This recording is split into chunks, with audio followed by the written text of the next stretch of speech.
We're going to talk more about the importance of traceability and transparency later this afternoon as well, so you won't want to miss those important discussions.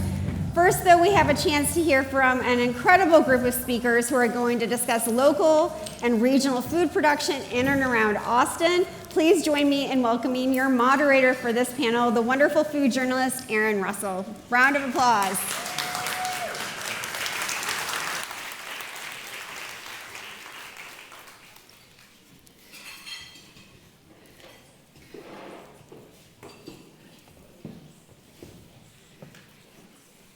Okay, so I thought I'd start with a real hard-hitting question. Could you guys introduce yourselves and say what your favorite thing to grow in Texas is? I couldn't hear you. Could you speak up a little bit? Can you introduce yourself and say what your favorite thing to grow in Texas is?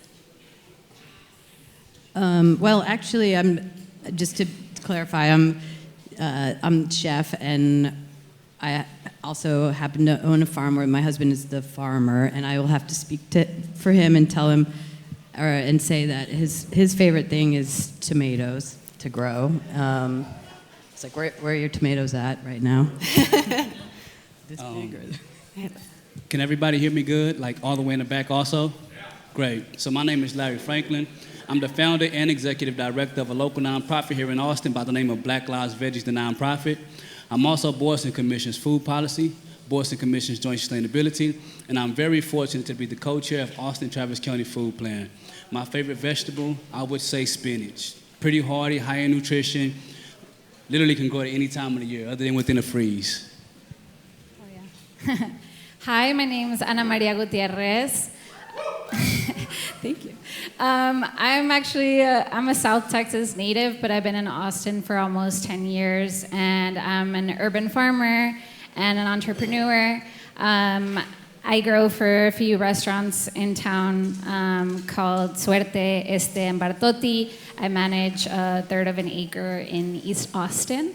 And one of the crops that I grew there for the first time a few years ago that I absolutely love growing is corn.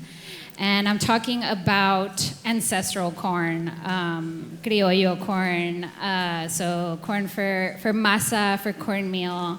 It's just a beautiful experience to grow corn, and our restaurants really focus on their masa too, so I love to eat it as well. Okay, so Larry and Anamaría, I know you guys are really involved with kind of bringing other people into the community of gardening. I'd love for you to talk a little bit about why that's important and what kind of strategies you've seen that have been successful to kind of get people more excited about farming. Well, it's very important for, I think, everybody to get involved in farming in some sort of way. And by that, I really mean just like be involved in our food systems. Obviously, I found that way through farming. But I think learning how food grows, watching it, doing it with people, working the earth, that's all very grounding and essential. I mean, we're eating food all the time, every day. And some ways that I have found possible for people to get involved and learn how food grows is by offering volunteer days at the garden. The garden's open to the public all the time, so our neighbors can come and watch food grow. Volunteer days is how I got it started in farming. I used to volunteer at Sonya's farm a few years ago. And also offering garden tours. So I think just education is so important. I see people come in for a 45-minute garden tour, and at first they're a little like skeptical or like whatever, and by the time you finish, like they're open-eyed and they're like, oh my God, a fresh pecan tastes like this, like. So yeah, just having the public access and educational opportunities.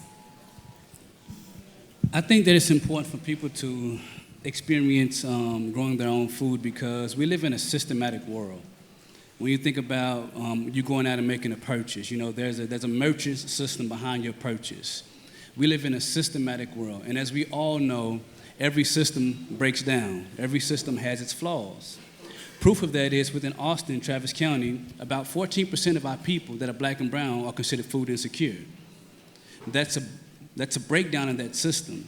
And so for me, it's important to see people have the ability and access to grow their own food, because there will be a breakdown. And within that breakdown, we need to be able to fill that gap through our own means until we can get some support if that's even needed. Some of the things that have worked for me in the past as far as raising awareness about growing food is really just exposing myself to the market and really having no.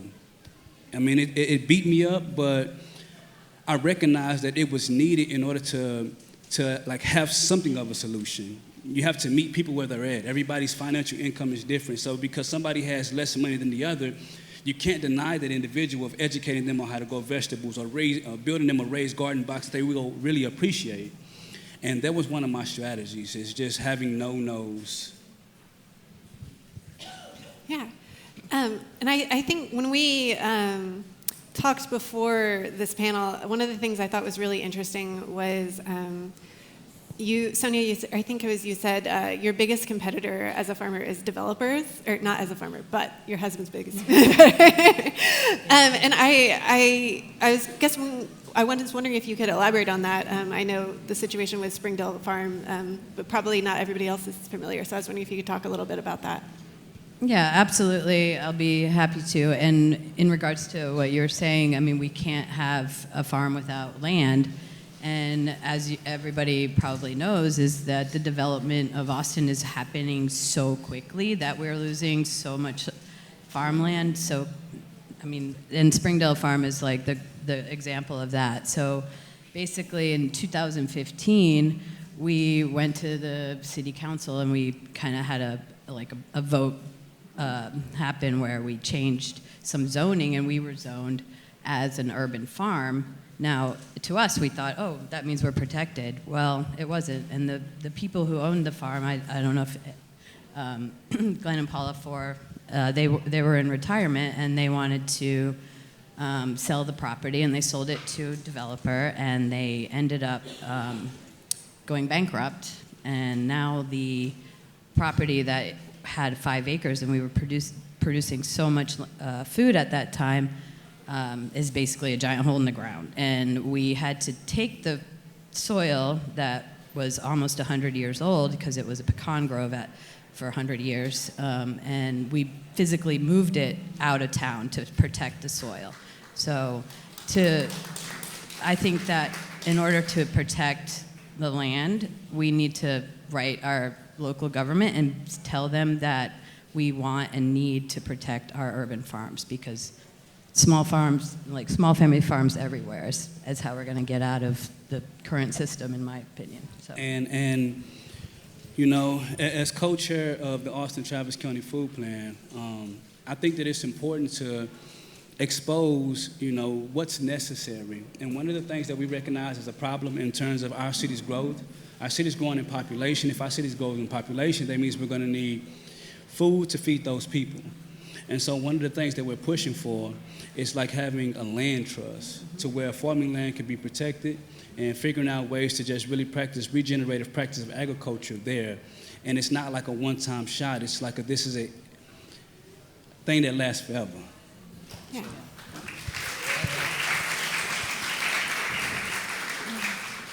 And we have young farmers right here, so you're doing the work. So. Yeah. What do you think are some misconceptions about farming or urban farming that, you know, people don't know about? I think people think that it's easy.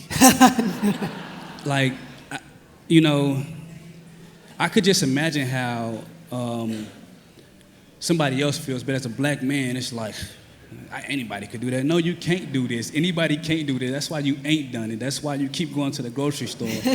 Like, and so Because I believe that because people think it's so easy that we become undervalued within our communities and our societies, you know. Like, we're not the ones that's making all the noise, but we're the ones that's fighting for you and putting food on your table, like, which is highly important, and we need to be respected, not because I say so, but because this is something that we deserve as being humans and the work that we provide, the service that we provide to our communities. So it's not easy by far. And you're not going to get rich by selling carrots by the pound. Like, it's a labor of love, and I think that a lot of people don't really want to work that hard, and it is extremely backbreaking. And as an urban farmer, you're going to experience more too, because you're in the city, and it's even more difficult, I think. So we need the help as urban farmers to. And you're right. Like, the urban journey is so much more different from, like, I'm going to call it someone that owns acres of land. See, when you own acres of land, you're outside of the city, so you're not subject to that growth boom. If anything, if the city grows, then you're going to make more of a profit because you can produce, you can grow, and you're not as bothered as much. But when you're in the city and you're urban, the most hardest thing to acquire, hold on to, and maintain is land. And so you're constantly under a certain type of threat. You constantly have to innovate. You constantly have to think outside of what we call the boxes. Yeah, it's not easy, okay? Y'all remember that. It's not easy. Can you give me an example of some of kind of the innovations that you've had to come up with? Absolutely. So I think that when I first started off, it was amazing. I was having a great time. I'm from like the bottom parts of society. We call them like the projects or something. And so for us to like make a newspaper article, it's like, yeah, I'm on my way to the next level, right? So I was very happy about that exposure.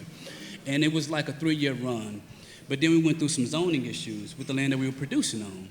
So the land got took. At that point in time, I didn't have a way to continue to carry forward my mission, which is to diversify the local food system by providing opportunities for black and browns. And when I say opportunity, I just don't want to give you a seed. What I want to do is I want to give you a seed, give you hands-on experience, and then introduce you to the market. I want to introduce you to the economic aspect of growing food because, as we know, not only do blacks and browns suffer the most in terms of what we consume and intake, but we also suffer the most in terms of economics. And so I wanted to make sure that I capitalized not just on giving you a seed, but giving you the economic aspect. So when the land got snatched, I'm like, how am I going to fulfill my mission? Well, I began to innovate. I found a business partner. We didn't have success as business partners, but I was able to experiment with building my own hydroponic systems. And I was able to successfully build it and then put it inside of a local high school while I was teaching high school students about the plant grow harvest process and trying to introduce them to the market through hydroponics. And today we successfully have a deal with Huston-Tillotson University where we're doing the same thing. Like, that's the journey. That's what you have to do when you're in urban areas.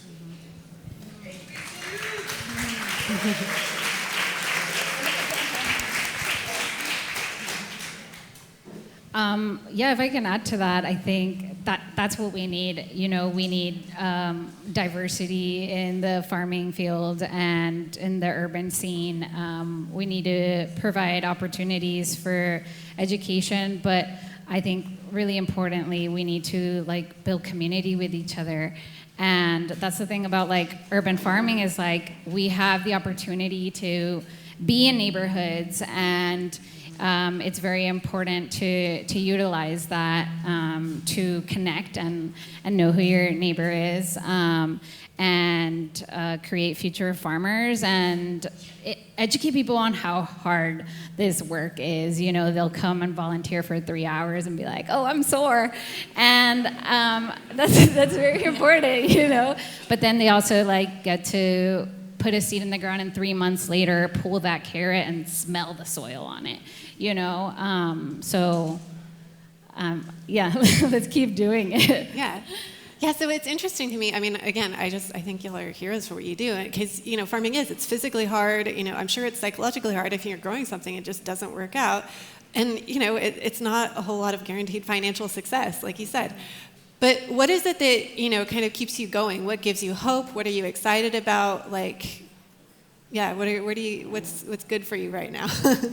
Well, I can just follow what you were saying. It's the community, it's the interaction with our neighborhood. And for us, with Eden East Farm, we moved from East Austin, Springdale and 7th Street, and we took that community that we built there, and we decided to kind of spread out. We moved to Bastrop, and now we kind of do the same exact thing in Bastrop, but it's a new community, and people are exposed even more to the idea of it being a community center where you can come and see the plants growing and buy transplants and volunteer and do all of the things that does help a community grow. So Yeah. I think spreading the love in a way. Yeah, and obviously inspiring some.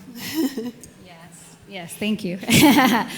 I'm really excited about the just small scale stuff. I think that it gives me hope is all the community organizations that Black Lives Veggies and that are putting together just utilizing small pieces of land and making them hubs for growing and for gathering.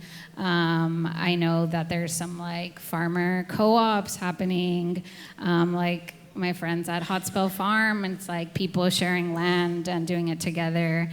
And then just farmer starter programs, I think those are super valuable, like Farm Share, Urban Roots, which I was a fellow at.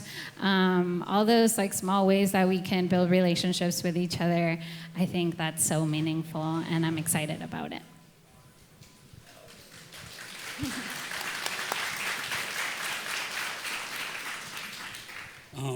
What keeps me going is, believe it or not, I found a sense of self in growing food, right?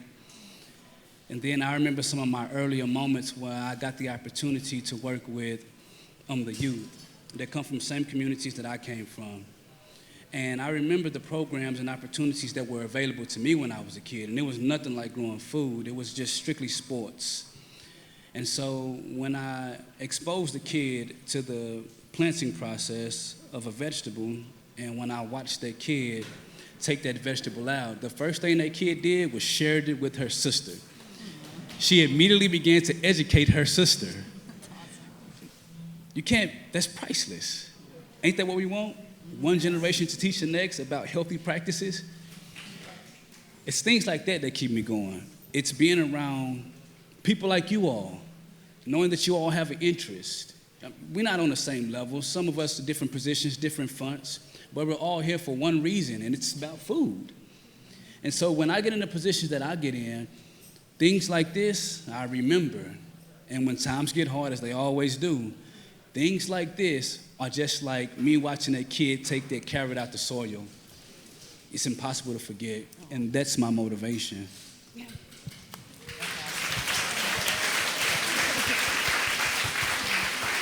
All right, and I think. I'm sorry, y'all. No, it's great. It's great. Fuck it up, go. We do have a tiny bit of time left, so I was just wondering. I want to give you guys the stage. What is the one takeaway you want someone to take away from this panel? What are? I think you're all here, which is so incredible, and it doesn't matter what role you play in our food system. If you think that it's small or big, no matter the scale or policy or hands-on in the ground, it all matters, and it's all essential, and it's all us linking chains to build this together and build the food systems that we want to have. So all of our work matters. Oh yeah. And I'm just gonna follow that because it's very much so true. It's not an individual task that can uphold this and push the mission forward. No, there's no individual effort. There's no individual energy.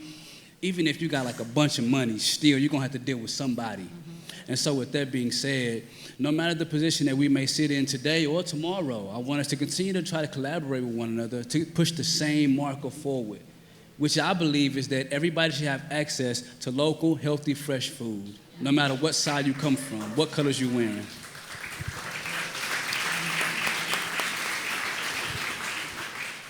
Well, and of course, just protect your soil in your urban spaces. That's. Yeah. All right. Well, thanks, y'all.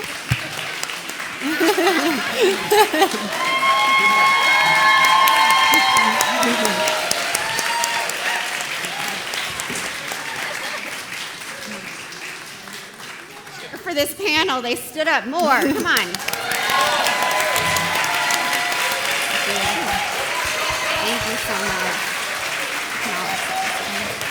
Thank you.